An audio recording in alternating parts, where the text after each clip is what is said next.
Hello ವೀಕ್ಷಕರೇ, welcome to Harshita channel. ನಾನು Harshita. Happy republic day. ನಮ್ಮ ದೇಶದಲ್ಲಿ ಧರ್ಮಾನುಸಾರವಾಗಿ ನಾನಾ ಹಬ್ಬಗಳನ್ನ ನಾವು ಮಾಡ್ತೀವಿ. ಅದರಲ್ಲಿ ರಾಷ್ಟ್ರೀಯ ಹಬ್ಬ ಅಂತ ಹೇಳಿ ಸ್ವತಂತ್ರ ದಿನಾಚರಣೆ ಮತ್ತು ಗಣರಾಜ್ಯೋತ್ಸವವನ್ನು ಮಾಡ್ತೀವಿ. ನಾವು ಸ್ವತಂತ್ರ ದಿನಾಚರಣೆಯನ್ನು ಆಗಸ್ಟ್ 15ರಂದು ಸ್ವತಂತ್ರ ತಂದುಕೊಟ್ಟವ್ರನ್ನ ಸ್ಮರಿಸೋದಕ್ಕೋಸ್ಕರ ನಾವು ಮಾಡ್ತಾ ಬರ್ತೀವಿ. ಹಾಗೆ ಜಾನ್ವರಿ 26 ರಿಪಬ್ಲಿಕ್ ಡೇನ ನಾವು ನಮ್ಮ ಭಾರತ ತನ್ನದೇ ಆದ ಸಂವಿಧಾನವನ್ನು ಪಡೀತು ಅನ್ನೋ ಖುಷಿಗೆ ಮಾಡ್ತಾ ಬಂದಿದ್ದೀವಿ. ಅದರಲ್ಲೂ ಗಣರಾಜ್ಯೋತ್ಸವದಂತೂ ನವದೆಹಲಿಯಲ್ಲಿ ಸೇನಾ ಪೆರೇಡ್ ನಡೆಯುತ್ತೆ. ಹಾಗೆ ನಾನಾ ರಾಜ್ಯಗಳ ಕೇಂದ್ರಾಡಳಿತ ಪ್ರದೇಶಗಳ ಟ್ಯೂಬ್ಲಾಕ್ ಪ್ರದರ್ಶನ ಕೂಡ ಇಲ್ಲಿ ನಡೆಯುತ್ತೆ. ಇಲ್ಲಿನ ಒಂದು ವಿಷಯ ತಿಳ್ಕೋಬೇಕು, ಸಂವಿಧಾನದ ಅಳವಡಿಕೆಗೂ ಸೇನಾ ಪೆರೇಡ್ಗೂ ಏನ್ ಸಂಬಂಧ ಅಂತ ನಾವಿಲ್ಲಿ ತಿಳ್ಕೋಬೇಕು. ನಮಗೆ ಸ್ವಾತಂತ್ರ್ಯ 1947ರಲ್ಲಿ ಸಿಕ್ಕಿದ್ರು ಸಂವಿಧಾನ ರಚನೆ ಆಗಿರಲಿಲ್ಲ.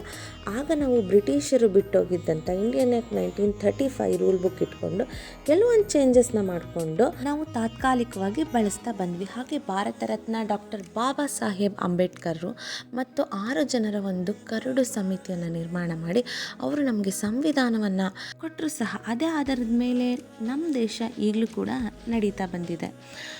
ನಾವು 1949 ನವೆಂಬರ್ 26ರಂದೇ ಆ ಸಂವಿಧಾನವನ್ನು ಅಂಗೀಕರಿಸಿದ್ವಿ. ಅದಾದಮೇಲೆ ನಾವು ಜಾನ್ವರಿ 26 1950ರಲ್ಲಿ ಗಣರಾಜ್ಯೋತ್ಸವವನ್ನು ಆಚರಿಸಿ ಗುಲಾಮಗಿರಿಯಿಂದ ಸಂಪೂರ್ಣವಾಗಿ ಹೊರಬಂದ ದಿನ ಅಂಥೇಳಿ ಗಣರಾಜ್ಯೋತ್ಸವ ದಿನ ಅಂತ ಆಚರಿಸಿದ್ವಿ. ಆದರೆ ನಾವು 1949 ನವೆಂಬರ್ 26ರಂದೇ ಅಂಗೀಕರಿಸಲಾಗಿತ್ತಲ್ವ, ಆ ದಿನ ನಾವು ಯಾಕೆ ಗಣರಾಜ್ಯೋತ್ಸವ ಮಾಡಲಿಲ್ಲ? ಅದಕ್ಕೂ ಕೂಡ ರೀಸನ್ ಇದೆ. ಆ ದಿನವನ್ನು ನಾವು ಸಂವಿಧಾನ ದಿನ, ಕಾನ್ಸ್ಟಿಟ್ಯೂನ್ಸಿ ಡೇ ಅಂತ ಸೆಲೆಬ್ರೇಟ್ ಮಾಡಿದ್ವಿ. ಆದರೆ ಗಣರಾಜ್ಯೋತ್ಸವದ ಇಂದಿನ ಕತೆ ಇಲ್ಲಿದೆ ಕೇಳಿ. ಡಿಸೆಂಬರ್ 19 1929ರಂದು ಲಾಹೋರ್ ಅಧಿವೇಶನ ನಡೆಯುತ್ತೆ. ಅಲ್ಲಿ ಸಂಪೂರ್ಣ ಸ್ವರಾಜ್ ನಿರ್ಣಯ ಆಗಬೇಕು ಅಂತ ಹೇಳಿ ಮಾತುಕತೆ ಆಗುತ್ತೆ.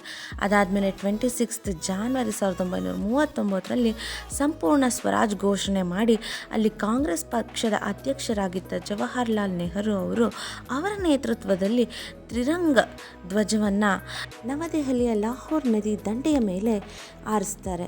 ಜಾನ್ವರಿ 26 ಸಂಪೂರ್ಣ ಸ್ವರಾಜ್ಯ ದಿನ ಅಂತ ಹೇಳಿ ಆ ದಿನವನ್ನು ಗಣರಾಜ್ಯೋತ್ಸವ ಅಂತ ಹೇಳಿ ಕರೀತಾರೆ. ಅಂದಿನಿಂದ ನಾವು ಪ್ರತಿ ವರ್ಷದ ಗಣರಾಜ್ಯೋತ್ಸವ ದಿನವನ್ನು ಜಾನ್ವರಿ 26 ಆಚರಿಸ್ತಾ ಬರ್ತೀವಿ. ನಮ್ಮ ದೇಶದ ಶಕ್ತಿಯನ್ನು, ಗೌರವದ ಸಂಕೇತ ಅಂತ ಹೇಳಿ ನಾವು ಸೇನಾ ಪೆರೇಡ್ಗಳನ್ನ ಮಾಡ್ತೀವಿ. ಹಾಗೆ ಇತಿಹಾಸದಲ್ಲೂ ಕೂಡ ರಾಜ ಮಹಾರಾಜರು ಕೂಡ ಅವರು ಯುದ್ಧ ಮುಗಿಸಿ ಬಂದ ನಂತರ ರಸ್ತೆ ಅದ್ದಗಲಕ್ಕೂ ಜನರು ನಿಂತು ಅವರು ಗೌರವ ಸೂಚಿಸೋದು ಹಾಗೂ ವಿಜಯದಶಮಿ ಅಂದು ಸೇನಾ ಶಕ್ತಿಯನ್ನು ಪ್ರಬಲಿಸೋದು, ಈ ಜನರಲ್ಲಿ ಕೂಡ ನಂಬಿಕೆಯನ್ನು ಗಳಿಸ್ತಾ ಬಂದರು. ಬ್ರಿಟಿಷರು ಕೂಡ ಹೀಗೇನೆ ತಮ್ಮ ಶಕ್ತಿಯನ್ನು ಪ್ರದರ್ಶಿಸ್ತಾ ಎಲ್ಲರನ್ನು ಹೆದರಿಸ್ತಾ ತಮ್ಮ ಹಿಡಿತದಲ್ಲಿ ಇಟ್ಕೊಂಡಿದ್ರು. ನಾವು ಕೂಡ ಈಗ ಅದೇ ಆಚರಣೆಗಳನ್ನ ಮುಂದುವರಿಸ್ತಿದ್ದೀವಿ. ಹೀಗೆಲ್ಲ ಗಣರಾಜ್ಯೋತ್ಸವವನ್ನು ನ್ಯಾಷನಲ್ ಹಾಲಿಡೇ ಅಂತ ಹೇಳಿ ಕೂಡ ಮಾಡ್ತೀವಿ ಮತ್ತು ಸ್ಕೂಲು, ಕಾಲೇಜು ಹಾಗೂ ಸರ್ಕಾರಿ ಕೇಂದ್ರಗಳಲ್ಲಿ ಕೂಡ ಆಚರಣೆ ಮಾಡ್ತೀವಿ. ಗಣರಾಜ್ಯೋತ್ಸವ ಅನ್ನೋದು ರಾಷ್ಟ್ರೀಯ ಹಬ್ಬ, ನಮ್ಮ ಹಬ್ಬ ಅಂತ ಕೂಡ ಆಚರಿಸ್ತೀವಿ. ಈ ಬಾರಿ ನಾವು 76ರ ಗಣರಾಜ್ಯೋತ್ಸವವನ್ನು ಆಚರಿಸ್ತಿದ್ದೀವಿ. ಇದ್ರ ಬಗ್ಗೆ ನಮ್ಮ ಮುಂದಿನ ಜನ್ರೇಷನ್ಗೆ ಹೇಳ್ಕೊಡ್ಬೇಕು, ಅದರಲ್ಲೂ ನನ್ನ ಮಕ್ಳಿಗೆ ನಾನು ತಿಳಿಸ್ಬೇಕು ಅಂತ ಅಂದ್ಕೊಂಡು ಕೆಲವೊಂದು ವಿಚಾರಗಳನ್ನ ನನ್ನ ಮಕ್ಕಳಿಗೆ ಈ ಗಣರಾಜ್ಯೋತ್ಸವದ ಬಗ್ಗೆ, ನ್ಯಾಷನಾಲಿಟಿ ಬಗ್ಗೆ ನಾನು ತಿಳಿಸ್ದೆ. ನನ್ನ ಮಗುಗೆ ಕೆಲವೊಂದು ಪ್ರಶ್ನೆಗಳನ್ನ ನ್ಯಾಷನಾಲಿಟಿ ಬಗ್ಗೆ ಕೇಳಿದಾಗ ಅವನು ಹೇಗೆ ಉತ್ತರ ಕೊಟ್ಟ, ಬನ್ನಿ ನೋಡೋಣ. What is our national flag called? Tiranga. National tree? Banyan tree. National fruit? Mango. National flower? Lotus. National anthem? Jaranganamana. National river? Ganga. National bird? National bird. Peacock. National animal? Tiger. National song?